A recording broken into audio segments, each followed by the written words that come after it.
Hola de nuevo, buenos días, aquí estamos otra vez para continuar con el segundo capítulo de la Vía Láctea que iniciamos ayer. Os dije que íbamos a continuar a través de lo que es el halo galáctico, su composición, etc. Así que bueno, pues sin más preámbulos, vamos a ello.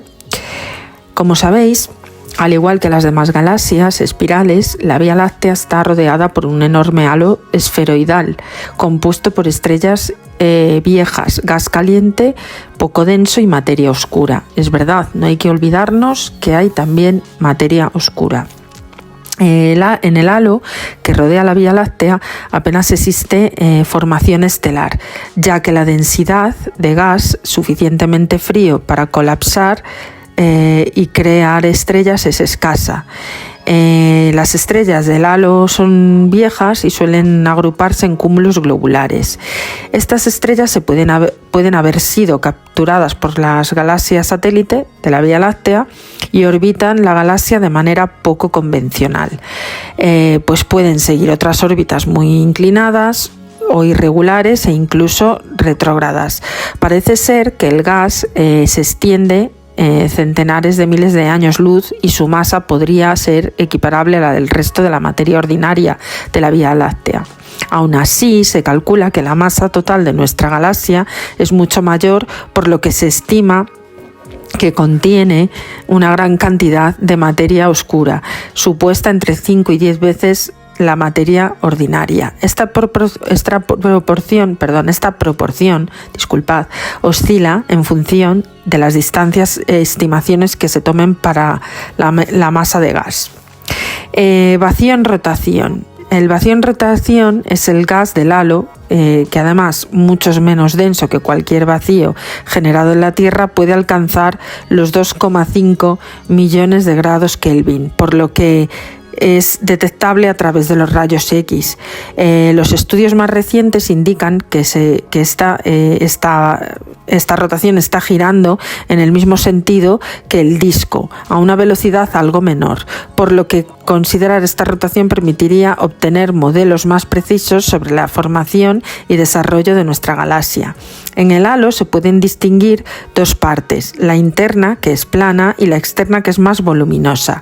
Las estrellas del halo interior, son más jóvenes que las del exterior y tienden a girar en el mismo sentido que el disco. Las del exterior lo hacen en sentido contrario, por lo que se cree que son restos de galaxias menores absorbidas.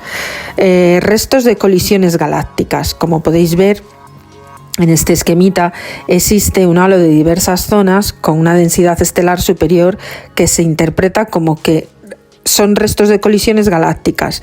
Una de las más extensas es la conocida como la corriente estelar de Virgo. Tiene una orientación casi perpendicular al disco y ocupa un área considerable en la esfera celeste, con decenas de grados de longitud. Se cree que podría estar asociada a la galaxia enana elíptica de Sagitario, que está siendo absorbida por la Vía Láctea. Efectivamente, si nuestra Vía Láctea interfiere con otras galaxias por la onda gravitacional, puede producir esa desregularización en el sentido de la órbita de la galaxia, con lo cual lo que hace es atraerla hacia sí, provocar esas colisiones galácticas y hacer que se fusionen.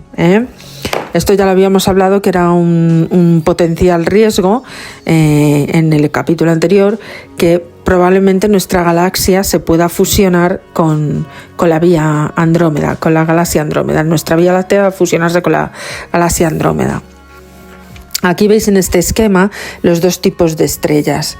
La Vía Láctea cuenta con dos clases de estrellas definidas, como población primera y población segunda. Si os acordáis que os lo comenté en el sistema solar, pues acordaros de eso. Pues si tenéis alguna duda, volver al capítulo del sistema solar donde hablábamos de la población de estrellas reconocidas como 1 y 2. Las primeras son más jóvenes, ricas en elementos pesados y que tienen una vida corta. El Sol es una de ellas, y por el contrario, las de población segunda son las estrellas más viejas, que en general son muy pobres en elementos pesados y de vida mucho más larga. A esta categoría pertenecen las estrellas del bulbo y el halo galáctico. Las estrellas que ocupan el disco se agrupan en cúmulos abiertos de forma irregular, formado por estrellas de población primera, es decir, jóvenes, y las del halo y el bulbo hacen cúmulos globulares de forma esférica, con estrellas de población 2 que además se asocian. Los cúmulos globulares del halo son más abundantes alrededor del centro galáctico. Como veis aquí en este esquemita, vemos el halo, el Sol, el bulbo, el centro galáctico, el cúmulo globular, el disco y el cúmulo abierto. No obstante, como veréis en las fotos, os lo dejo para que las podáis cotejar tranquilamente. Vamos a ver los cúmulos del halo, del disco. En el halo galáctico se concentran dos cúmulos globulares, cuyas estrellas se agrupan siguiendo un patrón esférico. Se trata además de estrellas más antiguas de la galaxia, con unos 13.600 millones de años. Los cúmulos abiertos de estrellas jóvenes ocupan el plano galáctico y no presentan una estructura definida. Vamos a ver, encontramos el cúmulo de Hércules, M13, que está situado a unos 25.000 años luz de nosotros y puede ser contemplado a simple vista en condiciones óptimas de observación, pues se trata de uno de los cúmulos globulares más brillantes del hemisferio boreal. Su número de estrellas se ha estimado en casi 1 millón. Luego encontramos las Pléyades, que es uno de estos cúmulos abiertos más conocidos, dada su cercanía a la Tierra. Destaca por su color azulado, de las más jóvenes estrellas que componen de 500 a 1000, aunque tan solo 8 pueden ser observables a simple vista en condiciones óptimas. Tenemos aparte el 47 Tucanae, NG 104, que es el segundo cúmulo más brillante globular y que después de Omega Centauri es visible sin telescopio.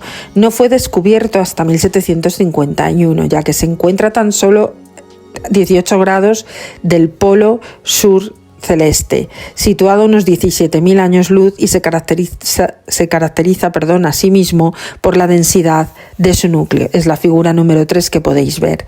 La verdad es que son preciosos, ¿eh? Cualquiera que tenga la suerte de poder vislumbrar estos espectáculos estelares es que es fantástico. Luego tenemos el NGC 3603, que es visible desde el hemisferio sur.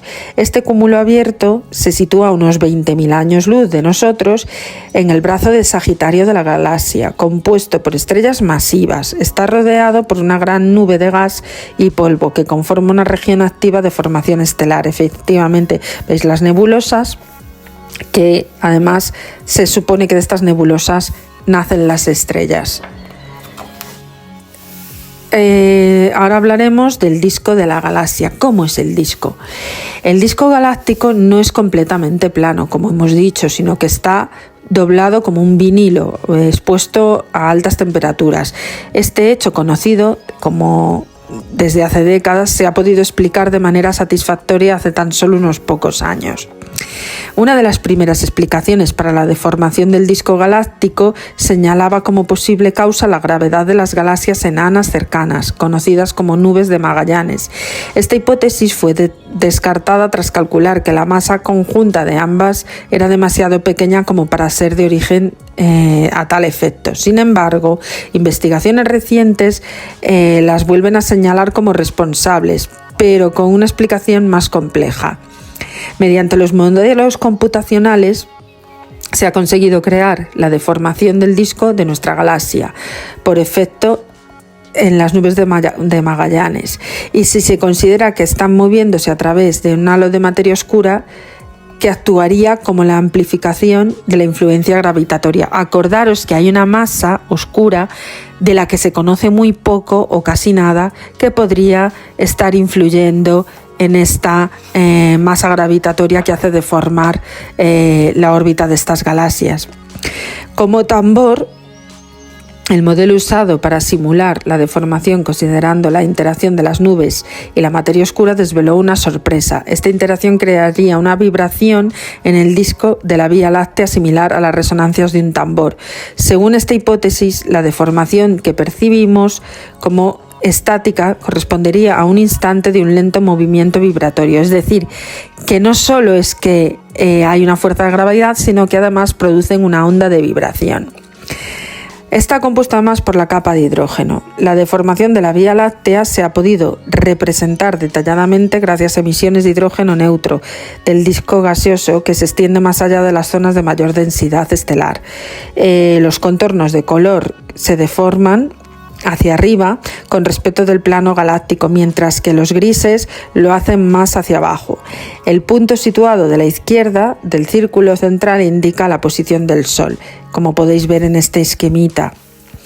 El disco además es ondulado. Esta deformación del disco de la Vía Láctea se ha exagerado para que esta representación pueda apreciarse cómo se dobla por ambos lados en el plano galáctico. Dicha deformación se atribuye a las nubes de Magallanes representadas a la derecha del disco, aunque se considera que su influencia está amplificada por la materia oscura, como hemos dicho. Como veis, hemos dejado esta fotografía, que es una representación, pero bueno, para que os hagáis una idea, veis esta parábola que está ligeramente deformada y se entiende que no es solo por la gravedad de la nube de Magallanes, sino por esa materia oscura de la que hablamos, que puede estar interactuando y hacer que se deforme dicha órbita o dicho movimiento de este disco. Vamos a ver, seguíamos. Vamos a hablar ahora de lo que es la espiral barrada, que eso es lo que decíamos, que nuestra Vía Láctea es como se dibuja, con una espiral barrada. El núcleo galáctico se encuentra en dirección a la constelación de Sagitario, donde la Vía Láctea parece más brillante. Aunque se oculta tras grandes cantidades de polvo interestelar, se ha podido llegar a entrever que se trata de una estructura barrada. El núcleo de mayor concentración estelar de la Vía Láctea, con una densidad que solo se ve superada localmente por algunos cúmulos globulares, podemos ver que su masa estelar se estima en unos 20.000 millones de veces a la solar y su luminosidad supera 5.000 millones de veces la de nuestra estrella. En la década de los años 90 se empezó a sospechar que la estructura barrada de la galaxia tenía esta forma. Desde entonces, las pruebas acumuladas apuntan en este sentido, es decir, que la forma exacta de la barra sigue sujeta a discusión, pero que podría alcanzar una longitud de unos 30.000 años luz. Es decir, en principio se constató que podría ser, pero las pruebas han ido arrojando más luces sobre esto y evidentemente se ve que no solo es que exista una barra, sino que tiene una dimensión de hasta unos 30.000 años luz, o sea, es considerable la barra de nuestra galaxia, unos 45 grados respecto de la línea imaginaria que nos une al centro galáctico. La observación del núcleo, podemos ver que el polvo interestelar se interpone entre nosotros y el núcleo galáctico no permite el paso de la radiación visible, la ultravioleta y los rayos X menos energéticos. Por este motivo, para obtener información cerca del núcleo hay que recurrir a la radiación tanto de mayor como menor frecuencia de los rayos X, más energéticos, y los rayos gamma, o bien los infrarrojos y las ondas de radio. Aquí podéis ver este esquemita de la naturaleza de la barra. Las barras centrales de la galaxia pueden parecer estructuras sólidas, pero en realidad se trata de ondas de densidad. El gas cercano al núcleo se mueve más rápidamente que esta, que está más alejada, lo que contribuye a la creación de la barra. Fijaros, estos movimientos centrípetos, unos que van en sentido del reloj y otros que van al contrario, que es lo que hacen generar este tipo de barra.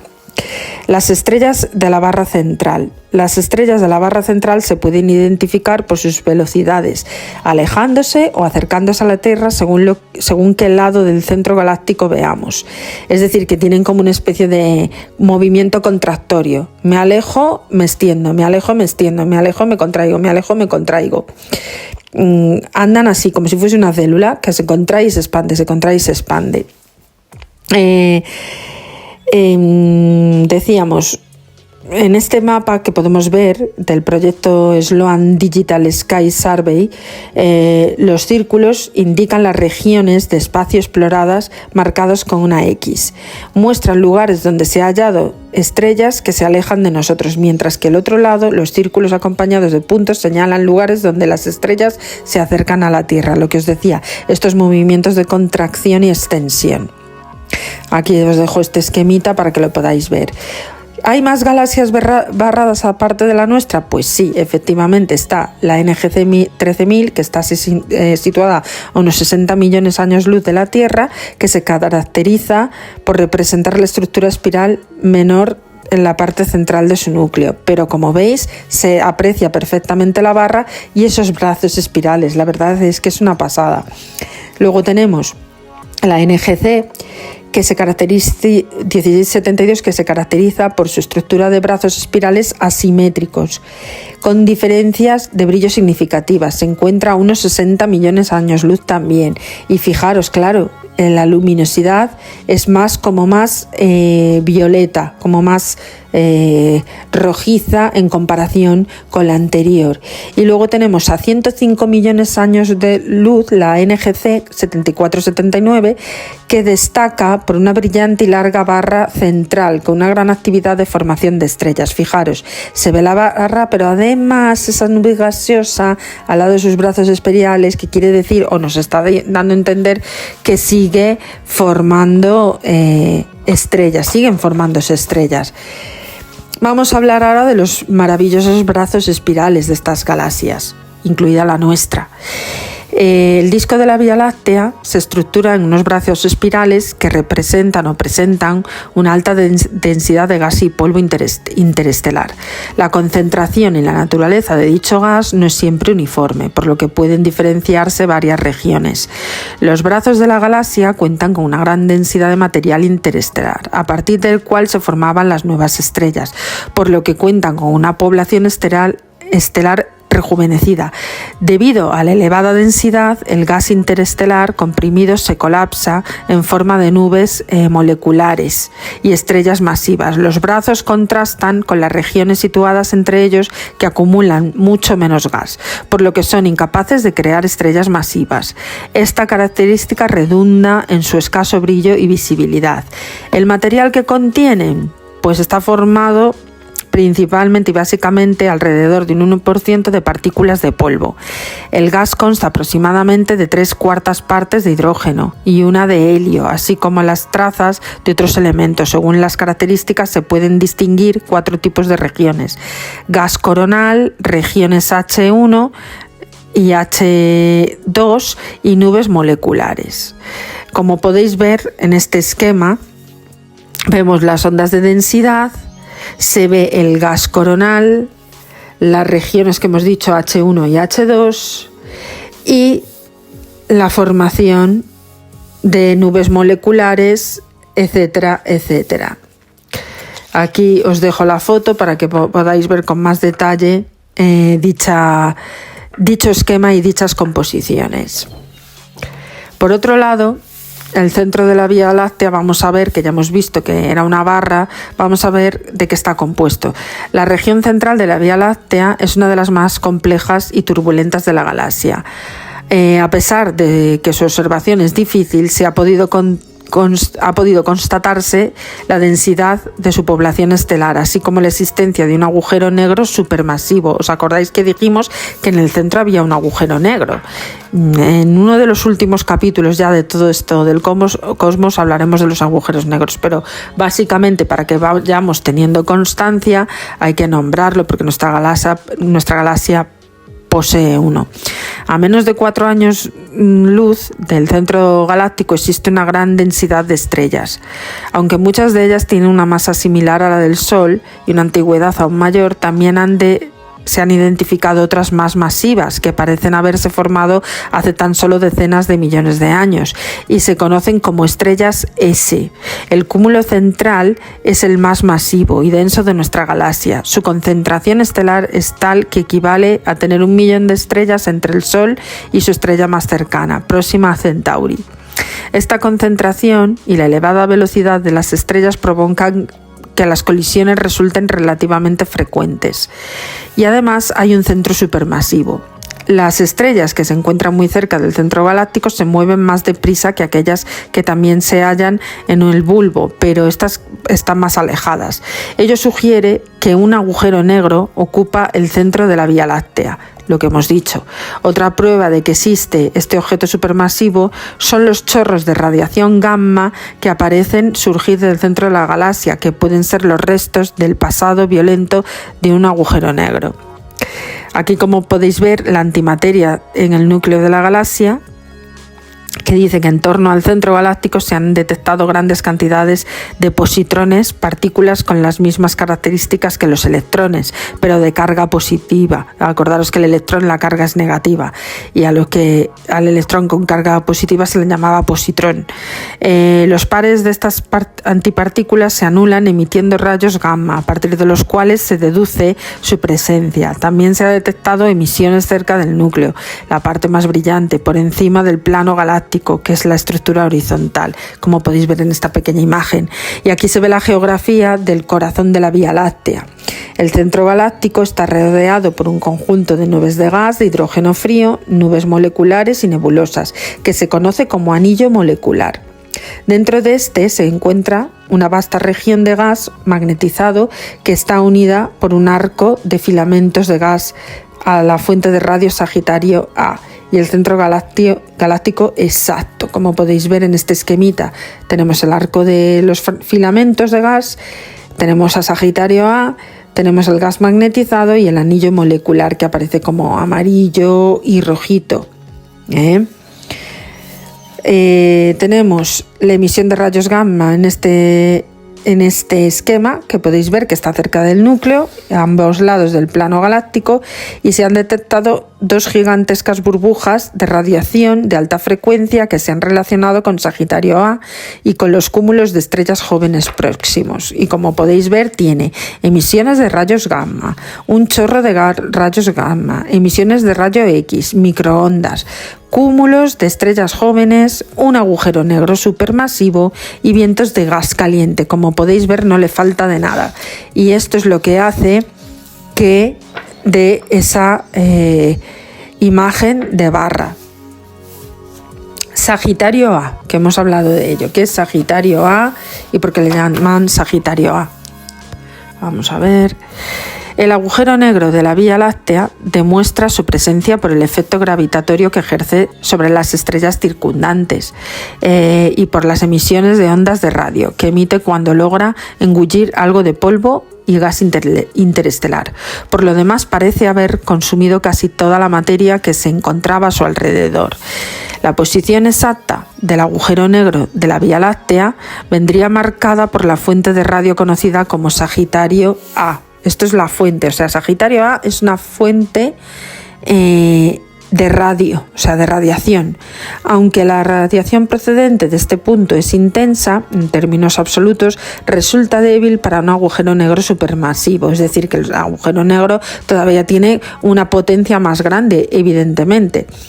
Esto se puede explicar por la escasez de gas y polvo en sus inmediaciones, lo que provocaría una tasa de acreción extremadamente baja, comparada con la de los núcleos activos de otras galaxias. Es probable que el agujero negro de la Vía Láctea se haya originado con los primeros estadios de la formación, a partir de una gigantesca nube de gas que se fue haciendo cada vez más densa.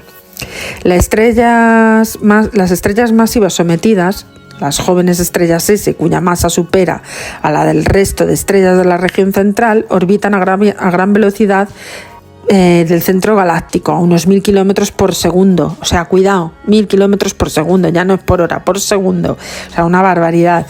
Es un indicio más de la existencia del agujero negro, es decir, de una supermasa oscura que las está haciendo girar a esa velocidad. O sea, casi nada. Según este movimiento estelar, su masa se estima en unos 4 millones de veces superior a la solar, en un espacio menor de la órbita terrestre.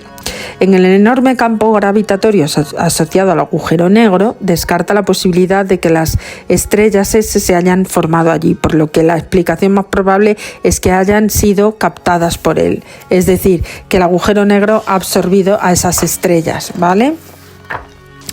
Las señales del agujero negro, como podéis ver en esta imagen de Sagitario A, está tomada por el observatorio Chandra de rayos X. En septiembre de 2013 se registró el mayor estallido de rayos X jamás detectado en el agujero negro de la Vía Láctea. Pudo deberse a que este engulló a un asteroide o a una compresión de las líneas del campo magnético en el interior del gas que fluye hacia Sagitario A. O sea que o bien pudo verse por una abducción de la materia o simplemente por la fuerza gravitatoria del campo magnético. Hablemos también del gas y el polvo interestelar tan importante, que como podéis ver aquí os voy a dejar unas imágenes para que podáis ver las distintas formaciones que hay. La observación de la Vía Láctea cruzando el cielo nocturno ya constituye por sí misma todo un espectáculo que se puede escudriñar en las entrañas de esa franja luminosa, y descubrimos sus más preciados tesoros en forma de coloridas nubes de gas y polvo y de formas caprichosas. Pues aquí que encontramos pues la nebulosa de NGC 896 a unos 7.500 años luz de la Tierra, que es así como rojiza, la nebulosa del Velo. Encontramos la nebulosa California, la nebulosa NG 7822, la nebulosa Dumbbell, que es realmente bonita, que está a 1200 años luz, y se trata de una nebulosa planetaria compuesta por una envoltura brillante de gas ionizado, expulsada por una estrella al final de su vida. Es una preciosidad. Las nebulosas interestelares, como decimos, son regiones donde la densidad de gas y polvo es superior a la media. Se cree que pueden ser el resultado de la condensación de material interestelar, aunque también pueden ser formadas por el resto de estrellas que han expulsado su material, en ocasiones de forma violenta a través de explosiones cósmicas. En el primer caso, las nebulosas pueden evolucionar y dar un lugar a fenómenos de formación estelar. Luego también nos encontramos que hay brillantes y opacas, nebulosas brillantes y nebulosas opacas. Según la manera en la que percibimos la nebulosa, estas se pueden clasificar de esta manera. Las primeras, las brillantes, son las más comunes y brillan por el efecto que ejerce sobre su gas la radiación ultravioleta de las estrellas calientes cercanas. Las segundas no tienen estrellas en sus proximidades, por lo cual quedan opacas, como podéis ver. Y así tenemos una Vía Láctea muy poblada de este tipo de nubes. Luego también nos encontramos, y lo hemos hablado en capítulos anteriores, los criaderos de estrellas. La multitud de nuevas estrellas siguen generándose en nuestra galaxia, que todavía cuenta con grandes cantidades de material interestelar en forma de las densas nubes de gas que constituyen la materia prima. En las nebulosas, donde se generan las nuevas estrellas, la mayor parte del gas de hidrógeno se encuentran en forma diatómica, H2, en lo que se conoce como nube molecular. Se estima en la Vía Láctea existen miles de estas nubes, con masas al menos de 100.000 veces la solar. Las nubes permanecen en este estado mientras la energía cinética, la energía en movimiento, acordaros, cinético es movimiento, que lleva el gas y contrarresta la compresión generada por la fuerza de la gravedad. Para cada densidad y temperatura existe una masa a partir de la cual la gravedad no puede ser contrarrestada, produciéndose un colapso. Por este motivo, los cúmulos estelares abiertos resultantes del colapso de las nubes acostumbran a presentar una masa típica de miles de masas solares. Luego hay frías o calientes. Este tipo de estrellas, generando las nubes moleculares, varían en función de sus características. Así, las nubes más frías tienden a formar estrellas poco masivas, mientras que las calientes, todo lo contrario, las hacen supermasivas, por ejemplo. Y aquí os dejo, por ejemplo, varias como la de Orión, la Cepheus, la Westerhaut, la de Tauro y la Bernard. Os dejo aquí las imágenes para que las podáis ver.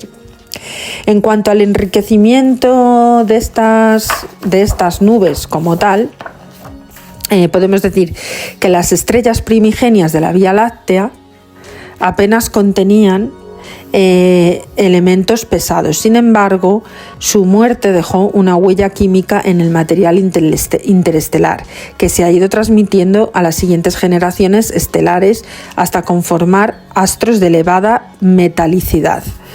Las primeras estrellas de la Vía Láctea se formaron, como dijimos, hace 13.000 millones de años. Aquellas estrellas eran muy diferentes a las actuales, pues estaban compuestas por 3/4 partes de hidrógeno y una de helio, con trazas de otros elementos ligeros.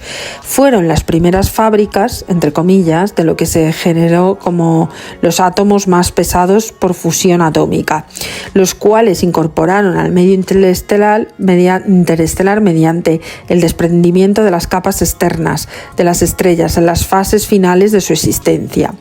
En estrellas masivas, esta expulsión puede ser violenta, lo que se denomina explosión de supernova. Acordaros de lo que era la supernova, una violenta explosión que generaba una cantidad de material y radiación que formaban luego las famosas estrellas o bien supermasivas, o la estrellita que al final se queda en enana roja y al final se convierte en blanca. El viento estelar, que hemos hablado también, el material de estas estrellas se incorpora al medio interestelar a través del viento estelar, flujo de partículas mediante el cual las estrellas pierden gran cantidad de masa. O sea, este flujo al final hace que las estrellas pierdan masa. Este es constante a lo largo de la vida de las estrellas, pero gana intensidad en determinadas etapas. Será el caso del Sol dentro de los miles de millones de años, cuando se convierta en gigante roja y expulse una inmensa envoltura de gas ionizado, es decir, una nebulosa planetaria. Acordaros, efectivamente, el fin de una estrella es cuando se transforma de enana blanca a nebulosa, ¿vale? Pasa por la fase roja, etcétera. Aquí, como podéis ver, lo que le llamo entre comillas laboratorio de estrellas, este esquemita de cómo se generan las estrellas y cuál es el ciclo de vida y cómo está compuesto. La verdad que es una pasada, o sea, sabemos del cosmos muy poquito en comparación a toda la grandiosidad que hay en el mismo. Y entonces es que es un lujo poder estudiarlo y poder calibrarlo. Los sistemas planetarios, hasta hace unas décadas, el único sistema planetario conocido era el solar, y hoy en día se han identificado miles de ellos. Cuidado, que hablamos de miles de sistemas planetarios, con lo cual podríamos hacernos la hipótesis de que haya vida en alguno de ellos. Lo que pasa, nuestros conocimientos y artículos tecnológicos para llegar a tal precisión no son todo lo potentes que quisiéramos, porque no están desarrollados todavía a tal punto para descubrir este tipo de vida. Pero en generaciones venideras, si la Tierra se mantiene firme y la tecnología avanza, nunca sabemos lo que podemos llegar a descubrir. Entonces, por este lado, solo representan una minúscula parte de los que se cree que existen en el universo, es decir, que no solo hay miles, hay muchísimos más. Tanto las estrellas como los planetas que orbitan se originan a partir de las mismas nubes moleculares. Se estima que la Vía Láctea cuenta con centenares de miles de millones de planetas, de los cuales unos 10.000 millones tendrían características similares a la Tierra y estarían orbitando alrededor de las estrellas semejantes al Sol. Así pues, algunos de ellos podrían albergar algún tipo de vida, como hemos dicho. Sin embargo, las distancias interestelares son tan grandes que haría muy difícil esta interacción con la Tierra. En el caso de que existiera una civilización en alguno de los posibles planetas más cercanos, con las condiciones para ello, tardaríamos decenas de años en recibir respuesta a cada mensaje. Origen de las nubes moleculares. Tanto las estrellas como los planetas de la que orbitan se forman a partir de las mismas nubes moleculares y exclusivamente dentro de ellas. Un desencadenante y su formación podría ser, por ejemplo, la onda expansiva que origina una explosión de una supernova. Al contraerse, la nube va adquiriendo una forma aplanada y aumentando su velocidad de giro hasta conservar el momento angular, es decir, la inercia que tienen los objetos que la hacen girar. ¿Qué forma tiene el disco? Pues como podéis ver en este esquema, las nubes moleculares se constituyen en el germen de los discos protoplanetarios, que giran alrededor de un eje, mientras que las partículas de polvo lo hacen en torno al centro de la masa de la nube. La enorme cantidad de partículas en movimiento hace que choquen y sea inevitable este choque, lo que provoca que una de ellas haga una reducción de velocidad y con ello disminuye los ángulos de las órbitas al respecto del plano orbital. El resultado es una concentración de partículas en ese plano que forman un disco. Aquí lo podéis ver en este esquemita. Y bueno, por hoy dejaríamos aquí lo que es la formación de la Vía Láctea, esta parte, para centrarnos a gran escala en los capítulos siguientes, poniendo ya fin al bloque, que empezaremos a hablar de la Vía Láctea en el universo conocido, ¿vale? Ya esto a partir de mañana. Pues nada, lo mismo, recordaros que os podéis suscribir, por favor, os agradecería que lo hagáis, que compartáis si os gusta este tipo de contenido, porque quiero seguir creciendo en el canal y me gustaría seguir investigando todo lo que pueda al respecto.